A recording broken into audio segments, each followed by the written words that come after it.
Hey everyone, welcome to day 2 of the holiday mini-series and also featuring Scrappy Moms Stamps October release. Today I'm again using the stamp set entitled Merry and Bright because it is perfect for the holidays. I'm starting out with Anya Bean, which is from the Greeting Farm. It is a retired stamp, but if you can get your hands on it, it is a must in your collection if you're a Copic or Prismacolor. So I'm starting out with E00 on her face as the base. I've then gone in with E21 to create shading and shadow effect. And then lastly, I'm going in with E13 and then reversing and going back to E21. And then I'm going to blend out the whole face with E00. This is a little bit darker than what I'm used to, but my E000 is a little on the dry side, so I haven't been using it as much. I'm going to go in and use R20 for her cheeks and make her just a little bit rosy. And then I'm going to move on to her hair. For her hair today, I wanted to make her a dark golden brown colored hair. So the color that I'm starting out with is E31. And I'm just laying down a base all over her hair. And then I'm going to go in with E33 and add some shading to it.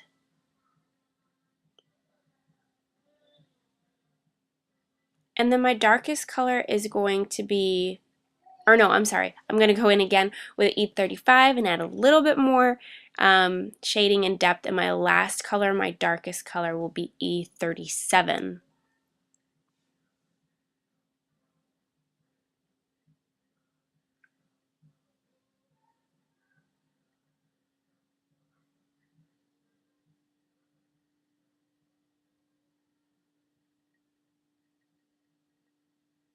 And then here's my E37, just adding a little bit more depth to her hair. And I like this color combo. It's not super light blonde. It's that perfect in between, between brown and, a blonde color. And then I'm just going in reverse and blending that out. I'm going back in with my E35, then my E33, and lastly my E31.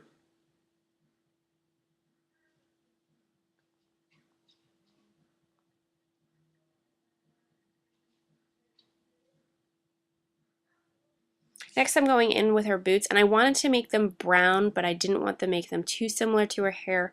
So I'm starting out with E33, then going in with E35, and then E37. And then I think I moved on to her scarf next. Yep. And I'm going in with my typical, I guess, green colors. I'm going in with YG05, YG06, and then to really darken it up, because I don't have anything similar, is going to be G05. And then I'm just going to blend it all back out so there's no harsh lines with the YG05. Then I'm moving on to her sweater. I'm doing sort of pink colors. I'm going in with R20 and laying that down first. Then I'm going in with RV13 and adding in some more darkness. And then lastly, I'm going in with RV14 to really get in those darkest areas. And then I'm blending back out with RV13 and then R20.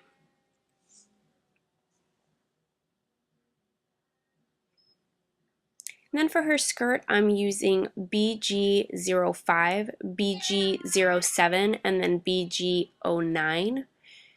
And I was trying to create the pleat effect. I wasn't super happy with it, but I just rolled with it. So I'm putting down first my BG05 over the pleats, then the BG07, and then I'm going to go back in with the BG09. And then I'm going to go in reverse order to blend it all out, as I usually do. And then you'll see at the very end I go back in with the BG09 just to add a little bit more definition to the pleating.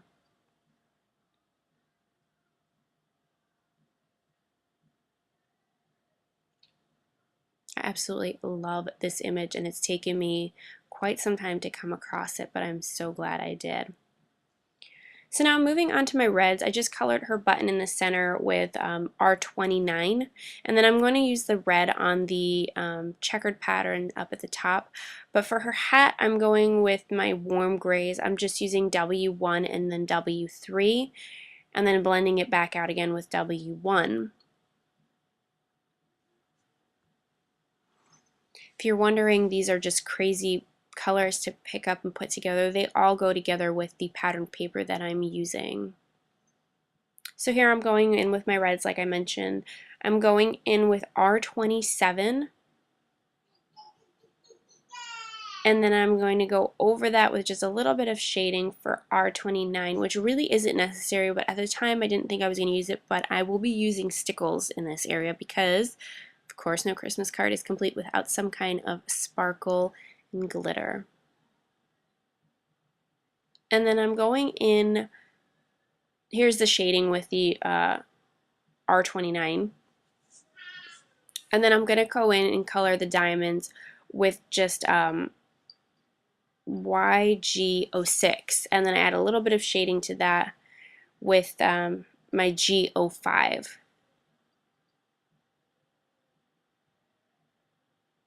And then just blending it out again with the YG06.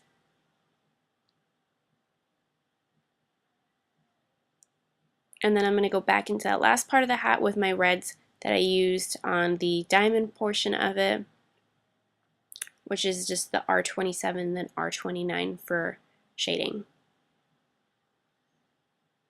So I'm using the 'Tis the Season 6x6 paper pad by My Mind's Eye, I'm sorry, and I'm using Aqua Mist from Paper Tray Ink. If you've seen any of my other videos, you know that this is my current go-to card base. I love it. Paper Tray Ink is phenomenal, sturdy cardstock. So that's what I'm using. And then the pattern papers that I chose from the collection are these two that you see here, the polka dots, and then also this other pattern that incorporates some grays, reds, and blues. You'll see me mess around with the layout of this card. I am using a sketch that I found online. I will put the link to the sketch website down below in the description box because I cannot currently remember the name of it. It's not one that I use often, but I was looking for some inspiration for my holiday cards, and I searched all over the web for some card sketches. So this was one of them that I found that I really liked and thought I could use to play off of.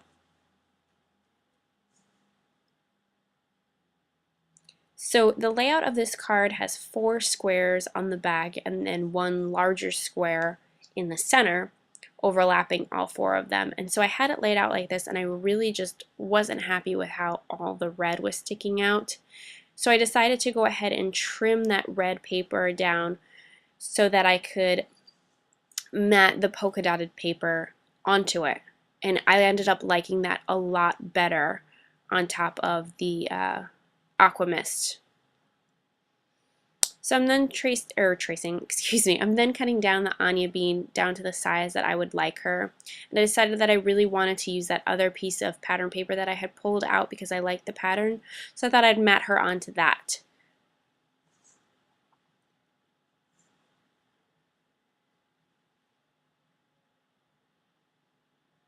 So I decided that I'm finally happy with the way that the matting looks at the pattern paper on the red, so I decided to take some ATG and make it permanent. No changes after this point.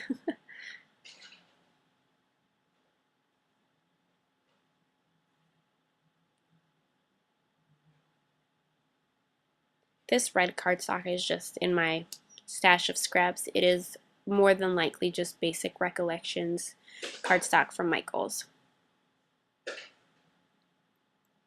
So I like that a lot better. And then here I'm deciding on what side of the pattern paper I want to use, and I decide on that same pattern that I was originally set on that has some grays, reds, and blues. Matting her down onto that piece of decorative paper, pattern paper. And then I didn't like how she was just floating on there. It doesn't look bad, it just, I wanted a little bit of shading under her, so I'm just going back in with my W1 and my W3 to create a little bit of shading and make her look somewhat grounded. And the sentiment that I'm using today is wishing you comfort and joy. I think so. I think I pulled out the wrong sentiment at first, maybe not.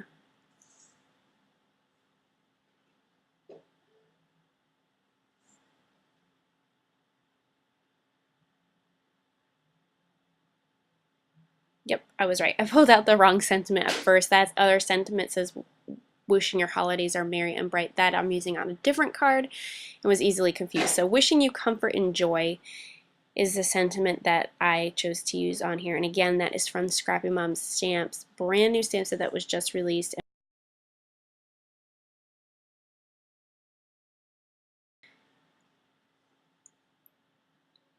And I was thinking about using the decorative label punch from Stampin' Up, but I didn't want a lot of that extra blank space, so I decided to use this technique where I just cut it down and then stick the ends into the punch to give the sides a little bit more of a decorative look to it.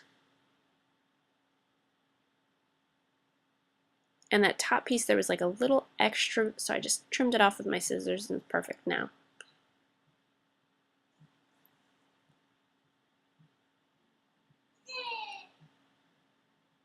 So now it's time to start attaching everything to my card base. I am very bad with lining things up perfectly straight, so you will notice that I will add all four sections and I don't space out the center correctly, and I have a huge line down the center, and yeah, you just roll with it. It was fine. After it was done, I was pretty upset that I hadn't paid attention to that, but that Anya bean was going to be really covering up most of it, so I was okay with that. Attaching everything down, if I didn't mention, with ATG. And I decided to use my sentiment, pop that up on some Stampin' Up! Pop Dots. And I felt like it was too plain, so you'll see me fidgeting. So I am using some Paper Tray Ink Aquamist buttons.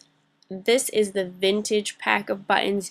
You get a whole shebang of buttons that are different shades of that color and different designs. I just love this vintage pack. It's just awesome. It gives you such a variety of different buttons in that color. And you'll see there that I just have my buttons in a baby jar because we go through baby food like crazy. I just spray painted the tops, and I add a circle punch with the name of the color so I can refer to it later. And I'm using my all-time favorite baker's twine from Scrappy Mom Stamps, and I'm going to thread my buttons with this and tie a bow. Instead of just tying a bow and attaching it with a glue dot, I like to do this from time to time. I just think it makes for a really nice finish. It's a different look. Even at times, instead of tying a bow on the top, I will just leave it threaded. It's just a different look. These larger buttons are pretty easy to have the baker's twine go through, but you'll see that I kind of skip over the smaller button because I think it took me literally 10 minutes to thread the button. I ended up using, see there the needle, I'm using a knitting or crocheting needle that you would use to put your trim on. It was actually left here by my mom when she was knitting my daughter a blanket. And this works like a charm. You just thread your baker's twine through it, which takes a little bit of time and patience, and then once you've got that done, it's so easy to thread it through the buttonholes. I'm just using pop dots again to add into that corner, or to add the buttons to that corner.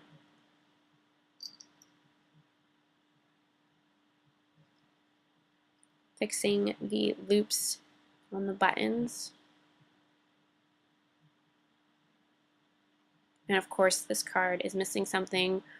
You definitely need some Xmas or Christmas, I think it's Xmas Red Stickles is the name of it. And this is the perfect red for the holiday season. So I'm just adding a very little bit just onto those diamond patterns on her hat. And that is going to complete my card for today, and on the button, I'm sorry. I hope you guys enjoyed it. Be sure to check back soon for some more cards in this holiday mini series, and I'll see you in the next video.